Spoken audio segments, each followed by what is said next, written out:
שלום וברכה מוריי ורבותיי, באחד מהסיפורים הכואבים המדברים על חינוך הילדים מסופר על ילד שהמתין למורו בכיתה.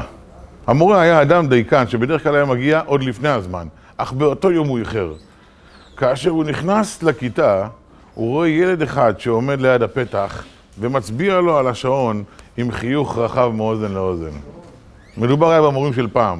הוא נשא את כף ידו והעניק לילד סטירה מצלצלת, משהו שגרם לו לאבד את שפיותו למספר דקות. הילד ניגש למקום, פרס בבכי, ובמשך כל היום לא היה במקום.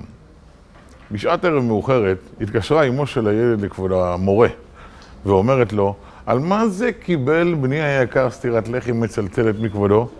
מדובר בשנים שזה היה מותר, שאז חשבו שסטירות בונות ילדים.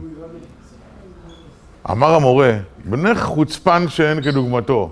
פעם ראשונה בהיסטוריה שלי כמורה לאחר עשרות שנים שאני מאחר, והוא ממתין לי בפתח הכיתה ומצביע על השעון? האם יש לך חוצפה גדולה מזו?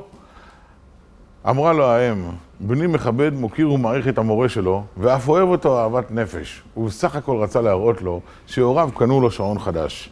הוא המתין לך חצי שעה בפתח הכיתה, כי האמין שגם היום תגיע בזמן, ורצה להראות לך בהפתעה גמורה איזו מתנה יוקרתית רכשו לו ההורים.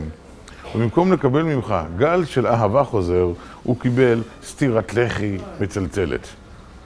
ייתכן שלא ניתן להאשים את המורה, כי כאשר אתה מאחר אתה מצפה שמישהו יצביע לך על השעון, ואם זה לא המנהל ומדובר בילד קטן, היד בוערת וחס ושלום וחס וחלילה נשלחת ללחיו של ילד חף מפשע. אבל אם אותו מורה היה גוזר על עצמו שלעולם הוא לא מגיב עד לאחר שהוא נושם כמה נשימות עמוקות, ומברר בדיוק, אבל בדיוק מה קרה פה, ושואל את הילד ומגיע איתו למסקנה האם מדובר במעשה חצוף או לא, היינו חוסכים את אותה סתירה שלפעמים שולחת ילד מדרך המוטב אל דרכים עקלקלות שהורסות לו, להוריו, לבני משפחתו ולכל עם ישראל בעצם את החיים. בהצלחה רבה לכולנו וברוכים תהיו.